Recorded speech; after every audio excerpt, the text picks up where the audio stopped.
Sejam muito bem-vindos, bem-vindas a um novo episódio do Troco Ideias. E hoje é muito especial. Bom, eu sempre brinco que é especial, né? Mas hoje estamos com uma personalidade na área da inovação, o Marcelo Pimenta, que se bem ele é rio-grandense e a gente tem orgulho das pessoas aqui da nossa terra, mas ele mora há muito tempo fora, e lá por São Paulo, por outras andanças no mundo todo, e ele vai compartilhar conosco hoje as suas experiências. Seja muito bem-vindo, Marcelo. Que prazer enorme estar contigo aqui nesse momento. Eu que agradeço o convite, conhecer aqui o projeto da TIME, fortalecer o ecossistema de inovação binacional aqui de Rivera e Livramento. Então, estou orgulhoso de poder estar contribuindo um pouquinho aí com o fortalecimento das iniciativas que vocês já vêm trabalhando. Realmente, só uma semana binacional da inovação dentro da nossa área B para trazer uma personalidade tão importante aqui para a nossa região e realmente vai ser um prazer compartilhar. Ele, o Marcelo Pimenta, que é especialista em inovação e que vai contar um pouquinho da sua trajetória aqui para nós e nos presentear com essas palavras que sempre são tão bem-vindas. E ele trabalha muito com essa desconstrução da ideia de que inovar é difícil, né? De que inovar é para poucos. A gente fala bastante disso no nosso Troco Ideia, mas também dentro do nosso ecossistema e creio que em todos os ecossistemas. Então vamos começar falando disso, né? Como essa ideia, Marcelo, dessas tuas experiências da inovação aí no Brasil e no mundo? Legal. Vou contar um pouquinho da história, né? Eu sou jornalista formado pela Federal de Santa Maria e logo no início da minha carreira eu tive a oportunidade de ser convidado para ir a Porto Alegre trabalhar na RBS.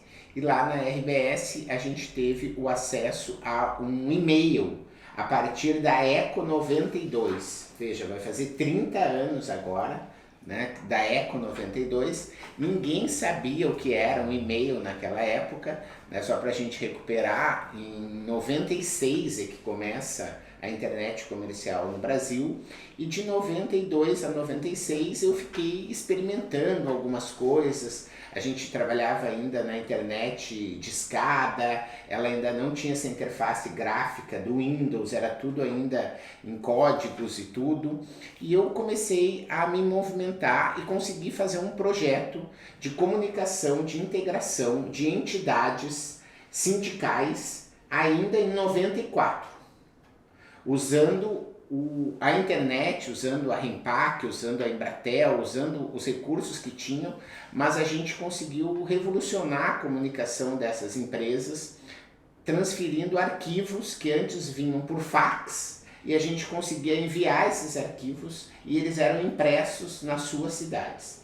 Foi um projeto premiado, um projeto assim muito hoje vendo revolucionário para a época, e eu comecei então a trazer essa internet para o mundo dos negócios e da comunicação. Comecei a dar aula na universidade, na UBRA, na Universidade Luterana do Brasil, e a minha carreira foi se moldando um pouco para esse lado. Quando eu fui para São Paulo em 2000, eu já tinha criado uma empresa então de internet profissional, de construção de sites, de sistemas, né? Naquela época a gente fazia os primeiros códigos dinâmicos em que as pessoas poderiam elas publicarem as suas imagens, algo que hoje é banal, mas naquela época foram os primeiros sistemas de publicação na web. E eu, como líder dessa empresa, fui convidado a ir a São Paulo.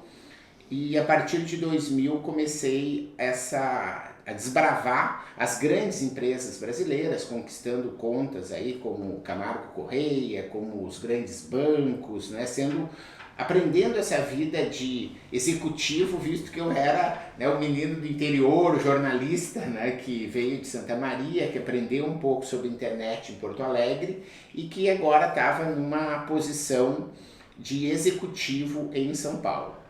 Em paralelo a essa minha trajetória de empresa, eu não perdi o vínculo com a academia, sempre gostei muito de dar aula. E chegando em São Paulo, eu já tinha feito especialização em marketing na ESPM, né, na Escola Superior de Propaganda e Marketing em Porto Alegre. Eu fui à ESPM de São Paulo e comecei a dar aula na ESPM de São Paulo, na época como professor de marketing digital, usando o Orkut principalmente, que era a rede social da época, né, usando as listas de distribuição, os grupos, os fóruns, era uma outra realidade. E aquilo também me deu um certo destaque, visto que eu conseguia trazer essa forma muito prática para os alunos, em que eu dava aula e eles aprendiam a como transformar os negócios a partir da internet e não apenas a teoria ou o que isso impactava, mas eles realmente transformavam seus negócios a partir dali. E eu fiquei de 2000 a 2010 dando aula de marketing digital nos cursos de MBA, né, que chamavam antes de pós-graduação, depois viraram MBA na SPM, até que em 2010 um professor Júlio Figueiredo, me convidou para migrar de área. Ele disse, olha, Marcelo, a gente fez uma reunião aqui na coordenação, na pró-reitoria, e a gente precisa revolucionar a área de inovação, porque a área de inovação da SPM, até aquela época, trabalhava com muita teoria, muita informação assim de literatura, de estudos de caso, mas de fato os alunos não conseguiam sair inovando. E eles perceberam algo que eu não tinha percebido, que eu era uma pessoa muito inovadora, né? Que eu vinha ao longo dos anos já fazendo a inovação na prática e compartilhando isso com meus alunos. Num primeiro momento eu fiquei um pouco assustado, até porque eu digo, olha, eu nunca me vi uma pessoa assim para dar aula de inovação, sou jornalista, afinal de contas, tenho especialização em marketing, né? Tinha já iniciado meu mestrado na área de planejamento estratégico, mas assumi o desafio e realmente foi uma bela descoberta esse caminho da inovação, e desde lá eu venho trabalhando esse tema nas mais diversas frentes, né? Construí 2 livros na área de inovação que eu escrevi, tenho hoje cerca de 12 cursos na internet que são gratuitos na área de inovação, trabalho como consultor de grandes empresas que principalmente trabalham em rede, então posso citar algumas com quem eu tenho contrato, como por exemplo a Premier Pet, aquela empresa de alimentos para cães e gatos, no qual eu sou responsável por criar uma metodologia em que eu ajudo os mais de 2.000 parceiros, pet shops que eles têm no Brasil inteiro, a inovar. Então, de um jeito descomplicado, de um jeito simples. Faço um trabalho também com a Brasil Prev, né? Tenho um trabalho com a Natura, em que eu trabalho com as consultoras, de como elas podem ser mais inovadoras, trazendo educação empreendedora. Trabalho fortemente com o Sebrae, uma instituição que eu admiro demais, que a gente teve a oportunidade de trazer o modelo Canvas para o Brasil, né? O modelo de negócio que é um quadro que facilita muito essa visualização de mapeamento e criação das inovações em cada área da empresa. Eu, em 2012, fui responsável por construir toda a trilha de capacitação do Sebrae e construir os materiais que até hoje o Sebrae usa no atendimento, os cursos, os vídeos, cartilhas de modelo de negócio. Eu fui também convidado nessa época para inserir o Sebrae na Campus Party, né? Aquele evento de inovação, de tecnologia, um evento nerd, assim, e as pessoas pensavam, mas o que o Sebrae tem a ver com isso? E a gente via que o Sebrae precisava se atualizar para apoiar esses jovens a criar negócios inovadores. Nessa época a gente já tinha o modelo Canvas, chegamos a fazer lá em São Paulo, no AMB, 2.200 Canvas em 4 dias, numa ação muito legal de um evento em que a gente capacitou multiplicadores e venho então trilhando hoje esse caminho, né? Hoje como palestrante de uma forma mais profissional, que eu comecei palestrando lá atrás, né? Nesse início da carreira, quando eu falava de internet, quando eu falava do que era a internet, as pessoas me convidavam para palestrar e eu já palestrava. Mas desde 2010 eu faço parte de um time, né, que são dos palestrantes aí que são mais requisitados no Brasil para abrir grandes eventos, convenções, né? Semana passada tive em Cachoeira do Itapemirim, Espírito Santo, fazendo a abertura lá da Semana de Negócios de Cachoeira de Itapemirim. Tenho a oportunidade de vir aqui agora fazer a palestra de abertura desse evento tão legal que é a Semana Binacional, né? Estou indo agora a Sinop, no Mato Grosso, fazer também a abertura de uma semana lá de inovação no Mato Grosso, e assim eu viajo o Brasil inteiro através das palestras, trazendo inspiração, e através dos cursos e dos livros eu trago então as ferramentas, um aprofundamento de como as pessoas podem estar incorporando primeiro a mentalidade inovadora dentro de si e a partir daí compartilhando com as empresas, com seus times, para fazer com que a inovação chegue na pessoa mais importante de todas, que é o cliente, né? Já que o cliente precisa perceber essa inovação. Então, de uma forma bem breve, é aí que eu cheguei nesse mundo da inovação. Que coisa boa, Marcelo, que coisa boa que a gente esteja aqui compartilhando esse momento. Para nós aqui da fronteira, que é um lugar tão ímpar, tão incrível. E nós sempre dizíamos, eu vim de lá de Montevidéu, né? E a gente se uniu aqui na fronteira com outros atores para fazer um movimento, criou um movimento do nada. E hoje, já 1 ano de pacto, estamos aqui com a tua presença, nos abrilhantando para a nossa primeira Semana Binacional da Inovação. A gente sente que essas conexões que se dão quando a gente começa a enxergar o mundo como um coletivo que precisa ser trabalhado e descomplicado, as coisas vão acontecendo. Então, te agradecer demais estar aqui, esse momento para nós é precioso mesmo. Uma pergunta que não quer calar, né? Tu falas muito da descomplicação da inovação, e a gente vê muito que quando as pessoas, no geral, assim, no imaginário, inovação é para startup, inovação é para empresa jovem que está lançando rapidinho, enfim, o que dá certo, que vira unicórnio, ou que morre no primeiro momento. O que tu mais nos indicas, assim, a nós como pessoas da sociedade organizada, como empresas, como universidades, enfim, a olhar a inovação e descomplicar a inovação? O que tu nos recomendas nesse caminho para inovar, né? Eu vejo que a inovação, eu sou da época da inovação de que nem tinham startups, né, antes. Então, se você for ver, vamos pegar um exemplo de uma marca brasileira bastante conhecida, como uma Cacau Show, né, que é uma empresa que eu tive a oportunidade, né, eu faço parte de dezenas de iniciativas no Brasil, dentre elas eu sou professor daquela plataforma meusucesso.com, que é uma plataforma que conta a história de empreendedores. E lá eu tive a oportunidade de fazer e registrar e estudar a história de vários empreendedores do Brasil inteiro. E vou destacar agora aqui nessa conversa a história da Cacau Show, né, que o Alexandre Costa, ele começou a Cacau Show a partir de uma experiência que a mãe dele tinha. Ela vendia ovos de Páscoa. Ela vendia outras coisas também porta a porta, mas na Páscoa ela vendia ovos de Páscoa. E num determinado momento ela disse, não, eu vou parar de vender ovos de Páscoa, eu vou vender outros produtos porta a porta. E ele disse, não, eu vou então assumir essa frente de trabalho, né?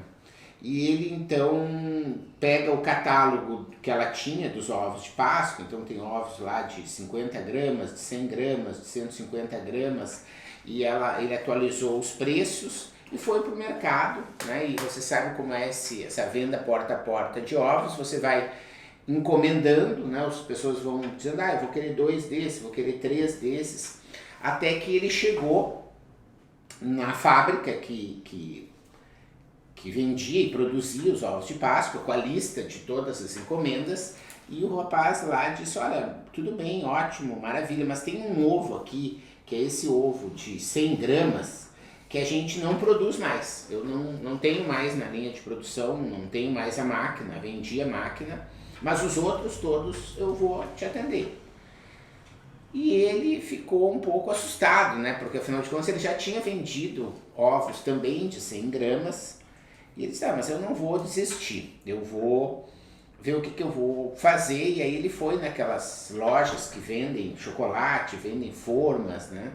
E disse que ele ficou olhando lá, assim, tipo, né? Como é que você faz isso? Porque ele não tinha ideia nenhuma de como fazia um ovo de chocolate. Até que uma senhora viu, ele disse, meu filho, você tá com uma cara de perdido aqui dentro. Sabe, o que é que tu quer? Ele contou isso, olha, eu tô precisando fazer uns ovos de 100 gramas. Aí ela disse, olha, eu vou te ajudar. Vamos, compra essas barras aqui, compra essas forminhas aqui, compra esse papel aqui pra gente enrolar e a gente vai fazer lá, eu vou te ajudar. E eles fizeram e isso deu certo, né? A Páscoa passou e ele resolveu dizer, não, mas eu não vou parar com essa história. Agora que eu aprendi, eu vou começar a vender trufas. E ele começou então a vender de porta a porta essas trufas, né? Então ali na região da Pompeia, em São Paulo, uma avenida que deve ter seus 5 quilômetros, uma avenida que cruza aí desde a zona oeste até a zona central de São Paulo, né? São Paulo é uma cidade gigante. E ele começou e ele fazia 50 trufas e ele conta que às vezes ele ia até o final da rua e chegava para vender para lanchonetes, para restaurantes, para que esses restaurantes vendessem as trufas como sobremesa. E ele, né, conseguiu persistir até que chegou um momento em que ele viu que ele andava 3 quadras e as trufas não tinham mais, né?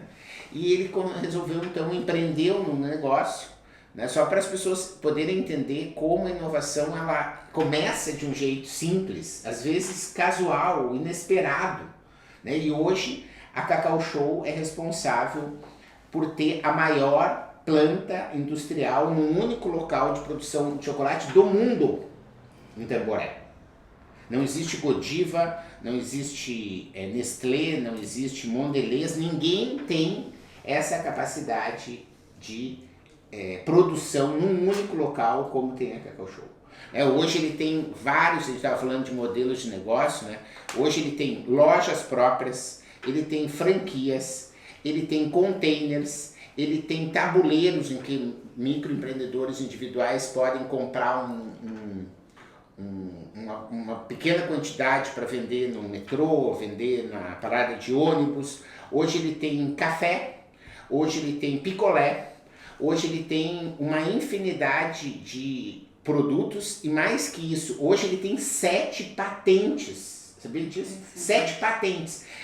Se você for numa loja da Cacau Show, tem uma cascata de chocolate assim, que isso é patenteado. Hoje ele vende para outras empresas, né? Ele criou a primeira patente para fazer ovos recheados do mundo. É uma invenção dele, né? Porque é um empreendedor.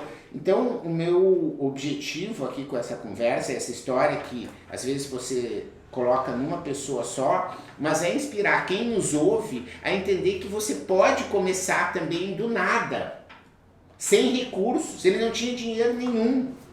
E eu posso te contar outras e outras histórias de empreendedores e empreendedoras que eu vi vendo no Brasil inteiro, que começaram assim, né? Você tem o Flávio Augusto, que é da Wise Up, né, que hoje tem milhares de escolas de inglês no Brasil inteiro, que começou do nada alugando uma sala lá no Rio de Janeiro. Então são empresas que podem estar trazendo prosperidade, trazendo riqueza, gerando empregos e começam a partir da inovação. Então, eu diria assim, para simplificar a inovação, você tem que encontrar um problema, entender de que forma você pode solucionar este problema de uma maneira nova e se criativa, né? Uma maneira nova e criativa. E se o cliente ele percebe valor, como ele percebeu, por exemplo, no chocolate que era mais gostoso, no chocolate que tinha uma embalagem diferenciada, ou que no curso de inglês que tinha um método que funcionava, ela aposta, né? Você entrega então esse valor com uma forma apaixonada, aí, que é o tema do meu último livro, e Sendo assim, você cresce, né? Você vai trazendo noutras pessoas, né? E aquela frase do tipo que um sonho que se sonha só, né? Ele acaba não prosperando, mas um sonho que se sonha junto vai crescendo. Então essas pessoas, elas entenderam o papel da liderança, de você trazer, né? Como o Alexandre continua com aquela senhora que ele encontrou lá na loja, até hoje trabalha com ele lá na Cacau Show, né? Se você vê o Flávio Augusto hoje da WiseUp, os diretores da WiseUp, que hoje são uma rede de franquia gigante, né? São o Eldio e outros, foram os primeiros funcionários deles lá, né? Porque você cria um ambiente de confiança, um ambiente em que as pessoas se sentem à vontade para propor, para errar, para aprender, para conseguir fazer coisas novas, e a partir desse momento você vai criando valor e o negócio vai crescendo, né? Você tendo uma visão de futuro, de onde você quer chegar, compartilhando essa visão, estando em contato permanente com o cliente para ouvir o que o cliente quer, entendendo as tendências que estão vindo, criando produtos e serviços que atendam a essas tendências, e você sai inovando.